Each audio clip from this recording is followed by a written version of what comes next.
Chers frères et sœurs, le Seigneur Jésus-Christ. Voilà, dans notre école de Bible aujourd'hui, je vous présente un petit résumé du livre de l'Exode. Qu'est-ce qu'on peut retenir du livre de l'Exode en quelques minutes? Voilà. D'abord, que signifie Exode? Qui a écrit le livre? Qui a écrit le livre? Voilà. Quand a été écrit le livre? Comment est structuré le livre? Quels sont les principaux personnages qui apparaissent? Et que retenir? Quelle est la théologie générale du livre? Voilà ce qu'on veut retenir aujourd'hui. D'abord, le mot exode. Le mot de son vient du mot grec exodus, qui signifie sortie. Nous parlons bien sûr de la sortie du peuple d'Israël de l'Égypte. Voilà. La théologie générale du livre traite un peu de la relation de Dieu et de son peuple.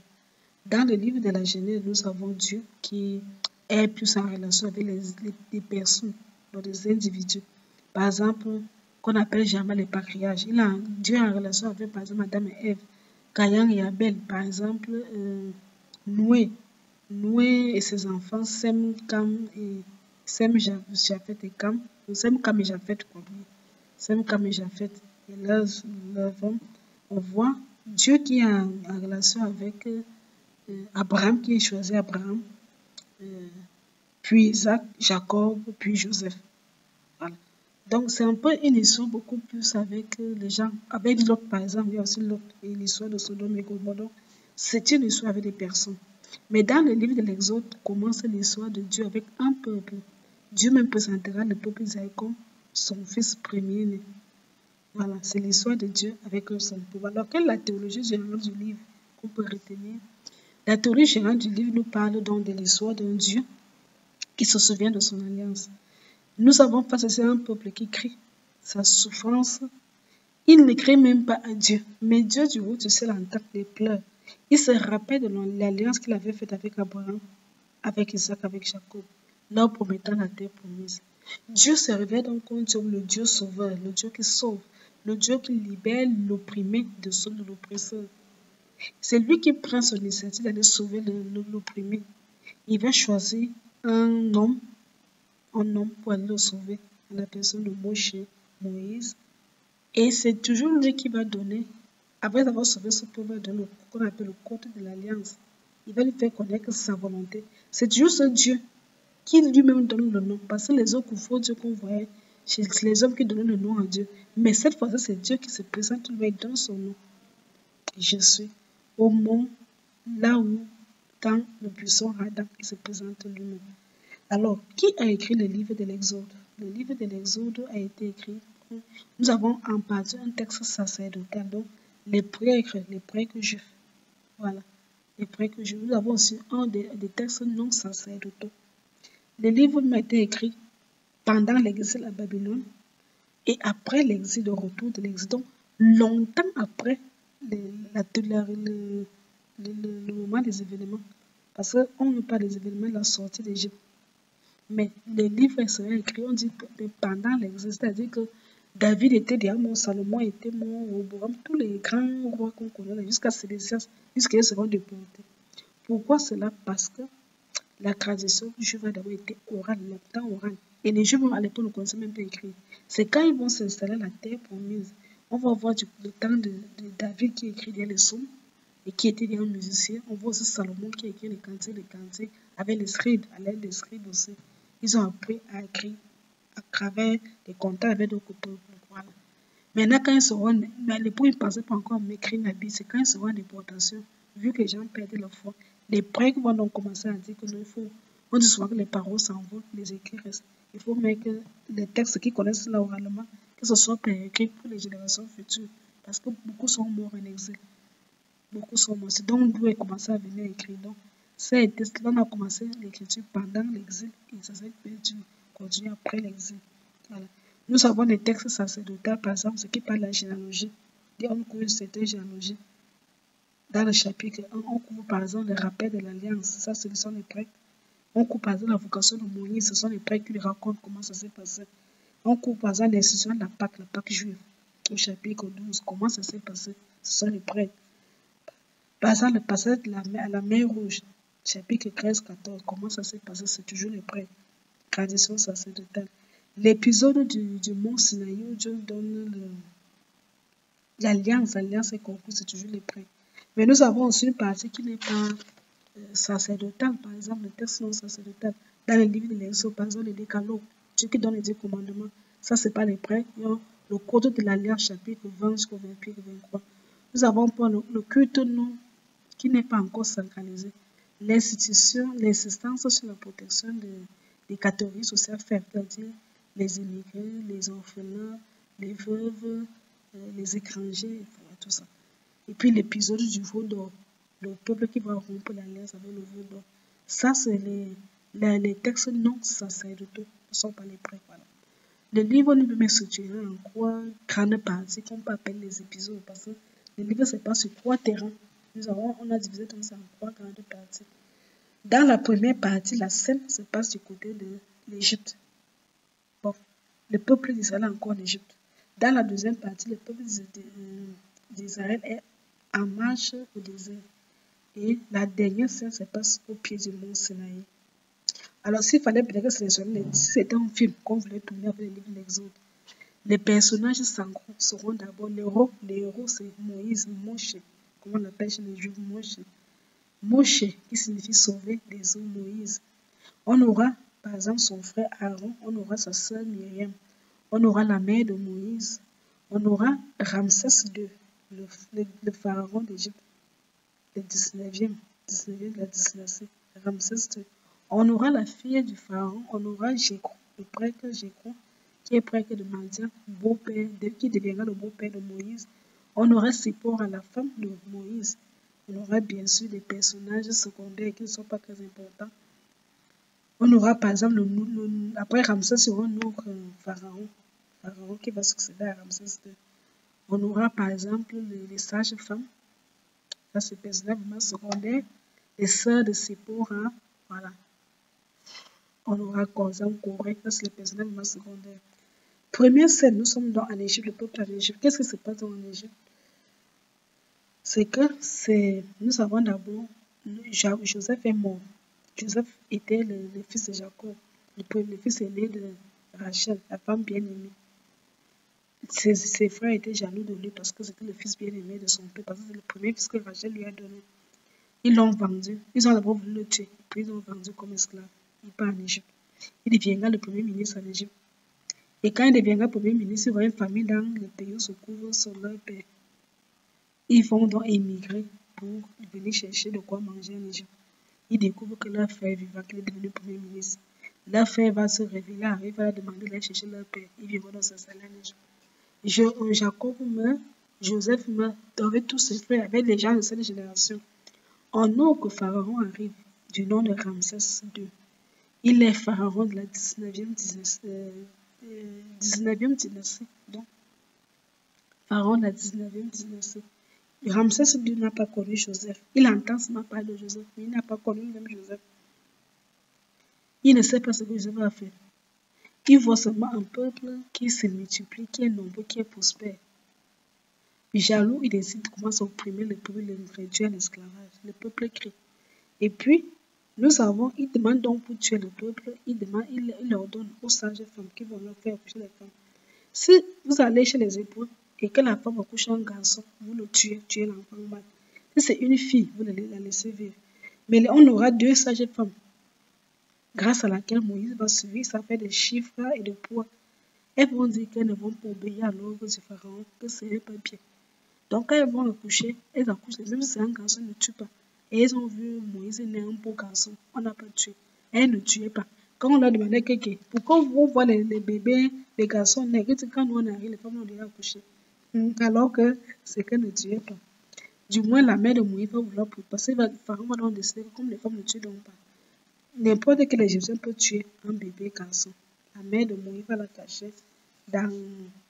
Elle va faire un petit truc là. Elle va aller cacher l'enfant. Va le mettre sous l'eau. Et la fille de Pharaon va donc couvrir le bébé et va adopter l'enfant. Et Myriam qui sera placée au bord va proposer à la fille de Pharaon de le couvrir une nourrice qui ne sera encore que la mère de Moïse, qui va allaiter l'enfant jusqu'à ce que l'enfant grandisse et grandit dans le palais. Et puis, Moïse qui devient compatissant, il n'aime pas qu'on maltraite les gens. Il tue un Égyptien qui est en train de maltraiter un Hébreu. Le lendemain, il revient pour parler des problèmes que les esclaves. C'est entre lui, il dit que parce que tu es Égyptien, tu crois que nous ne connaissons pas ce que tu as fait. Tu as tué un serviteur de Pharaon. Moïse va fuir pour aller donc. Parce que Pharaon était au courant qu'il a tué un Égyptien. Et Pharaon voulait le tuer, voulait se venger, il voulait le tuer. Il va donc fuir. Il va aller donc sur le couvent Madian, où il va rencontrer les filles de Jécro. Jécro avait 7 filles. Il va sauver les filles, les bergers qui venaient déranger là. Il va donner à boire aux brebis. Et c'est comme ça que les filles vont proposer à leur père, vont lui raconter l'histoire. Jécro a celle des bergers, donc Moïse, qu'on connaît comme un Égyptien. Moïse va lui raconter son histoire, pourquoi il a fui l'Égypte alors qu'il était prince d'Égypte. Finalement, Jécro va donc faire que Moïse épouse sa fille Sipora. Ils auront bien sûr un fils premier-né qui sera Gershom, qui signifie émigré là. Gershom signifie émigré là. Ils auront bien sûr d'autres enfants, d'autres garçons, voilà. Moïse est donc à Madian, marié à Sipora, la fille du prêtre Jécro, prêtre de Madian. C'est donc pendant comme Jécro est berger, Moïse garde dans les troupeaux. Et c'est dans son travail ordinaire que Dieu, la vocation de Moïse va intervenir dans le buisson ardent. Un buisson qui brûle, mais qui ne se consume pas. Dieu l'appelle dans le buisson ardent. Il lui donne son nom, je suis. Il lui fait faire des signes. Il envoie un mission, va dire à Pharaon de libérer mon peuple. Moïse lui demande des signes. Il dit qu'il veut donner des signes pour lesquels non seulement le peuple sera convaincu que c'est moi qui t'ai envoyé, mais aussi Pharaon. Mais Pharaon sera endurci.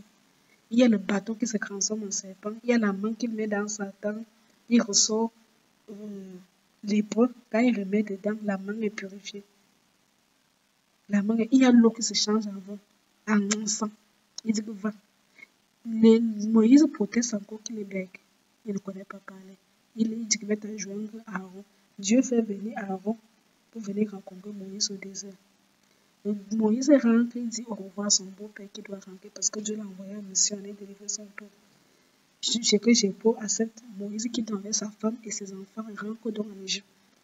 Entre-temps, Dieu lui rassure que le Ramsès II qui voulait le tuer le pharaon est déjà mort, donc il y a un nouveau pharaon en Égypte. Quand Moïse rentre, ce n'est plus le Ramsès II qui règne, c'est un nouveau pharaon. Sauf que l'esclavage, l'esclavage continue, il arrive, il fait les signes que Dieu lui a montré, le bâton qu'il a en main, le bâton de berger qui se transforme en serpent, la main qui devient lépreux et puis qui est guérie, l'eau qui se change avant, le peuple croit que vraiment Dieu l'a parlé, Dieu lui a donné son nom. Ils vont donc chez le pharaon, lui et Aaron. Aaron se l'intéresse parce que Moïse est bête, donc c'est Aaron qui parle. Les premiers démarches échouent parce que le pharaon est entêté, il refuse. Vont donc arriver les 9 plaies d'Égypte. Et quelles sont ces 9 plaies d'Égypte? Il y a eu d'abord l'eau qui a été changée en sang. Le pharaon a refusé de se changer. Il y a eu les grenouilles qui ont envahi le pays. Il y a eu les moustiques, troisième plaie, les moustiques. La quatrième plaie, les vermines. Ces plaies n'arrivaient jamais chez les Hébreux, ça arrivait seulement chez les Égyptiens. Cinquième, il y a eu la peste de bétail qui a attaqué les bétails du pharaon. Il y a eu la sixième plaie, c'était les furoncles. Après la septième plaie, c'était la grêle qui descendait du ciel. L'huitième plaie, c'était les sauterelles qui ont envahi le pays d'Égypte, sans attaquer bien sûr les Hébreux. Et enfin, la mort des premiers-nés. Et il y aura la première Pâque, la Pâque juive en Égypte. C'est ce jour-là donc que le pharaon ayant perdu son fils premier-né, ayant vu que tous les premiers-nés d'Égypte étaient morts, il va donc libérer le peuple. Le peuple va prendre la route pour le désert. Bon, pour quitter le pays, il était question d'avoir, c'était pas dans le désert, de passer par un chemin. En cours de rue, il se rend compte qu'il y a des renonceurs là-bas. S'ils partent là-bas, il y aura des combats. Alors, comment ils veulent demander au désert? Mais il y a la mer. Le pharaon a changé de vie. Il envoie le peuple il envoie l'armée pour arrêter ses esclaves en fuite. Moïse opéra le miracle grâce au bâton. Dieu opère le miracle avec Moïse. L'eau qui de la mer divisée en deux. Le peuple d'Israël passe à pied sec. La colonne de feu qui les accompagne se déplace pour se déplacer derrière les Hébreux. Ce qui fait que les Égyptiens n'ont jamais rencontré les Israélites. Ils sont entrés tous dans la mer. Le peuple d'Israël est arrivé à pied sec. Mais quand l'armée de Pharaon était complètement en mer, Dieu a fermé la mer. Tous sont morts, les hommes comme les animaux. Et Myriam a entonné un cantique ainsi que Moïse lui-même, cantique de Moïse, pour célébrer cette vie. Quand il voit les cadavres des Égyptiens au bord de la mer, à la plage, ils voient les cadavres. Ils ont entendu le cantique de Myriam, le cantique de Moïse. Deuxième période, c'est la marche au désert. Donc, on va du chapitre 16 au chapitre 18. La première période, c'est chapitre 1 jusqu'au chapitre 17. Maintenant, deuxième période, chapitre 16, chapitre 18, la marche au désert. On voit le peuple qui rumine toujours de protestation. Nous, on veut l'eau. En Égypte, on avait l'eau à boire, on vient mourir. L'épisode de l'eau de Mériba. Aujourd'hui, ne fermez pas vos cœurs, mais écoutez la voix du Seigneur. Deuxième récrimination, on veut la nourriture. En Égypte, nous, on avait les viandes. On mangeait les hommes, on pouvait le lait. Dieu leur donne la main du ciel. Dieu leur donne la main du ciel. Et puis, il y aura la fameuse attaque. Là, ils vont combattre les Amalécites au désert. Voilà. Toujours au désert. Et puis, la troisième période qui vient, c'est les périodes de manquerai court. La troisième période, c'est le séjour au Mont Sinaï. On s'achève le livre de l'Exode, c'est le séjour au Mont Sinaï. Le Mont Sinaï qu'on appelle encore le Mont Horeb. Dans le livre des rois, on lit, le prophète Élie de Tishébé a séjourné au Mont Horeb. Donc le Mont Sinaï s'appelle aussi le Mont Horeb. Nous sommes au chapitre 19 jusqu'au chapitre 40. Voilà, le livre de l'Exode ayant 40 chapitres. Le peuple au pied du Mont Sinaï, c'est là où s'achève le livre. C'est là où Dieu conclut l'alliance avec Israël. C'est toujours au pied du Mont Sinaï que le même peuple va rompre l'alliance avec l'histoire du veau d'or. Ils vont demander à Aaron de fabriquer un veau d'or qui deviendra leur Dieu. Dieu va se fâcher quand Moïse descend ayant séjourné 40 jours et 40 nuits au Mont Sinaï. Il revient avec les 10 commandements, les décalogues. Dieu est fâché, il rompt l'alliance, il veut détruire, il veut tuer tous les Israélites. Moïse va intercéder pour le peuple et Dieu va pardonner au peuple. Il va donc faire d'autres commandements qui vont encore écrire sur les pierres, qui seront mis dans la tente de l'alliance. Voilà. Le renouvellement donc, de l'alliance avec les 10 commandements et avec le code de l'alliance. Le code de la qui contient les lois religieuses et culturelles, les lois visant aussi à protéger les catégories sociales faibles, les esclaves, les veuves, les orphelins, les immigrés, les étrangers. Donc, le livre de l'Exode, c'est un texte narratif qui raconte donc l'histoire de Dieu et de son peuple, le fils premier-né, son peuple, le peuple d'Israël. Mais aussi un texte législatif, on recouvre les 10 commandements, les décalogues, on recouvre le code de l'alliance. Voilà, le code de l'alliance, c'est tout. Un petit résumé du livre de l'Exode, un livre de 40 chapitres que je vous invite à lire et à découvrir. Que Dieu vous bénisse en tout nom, Jésus-Christ.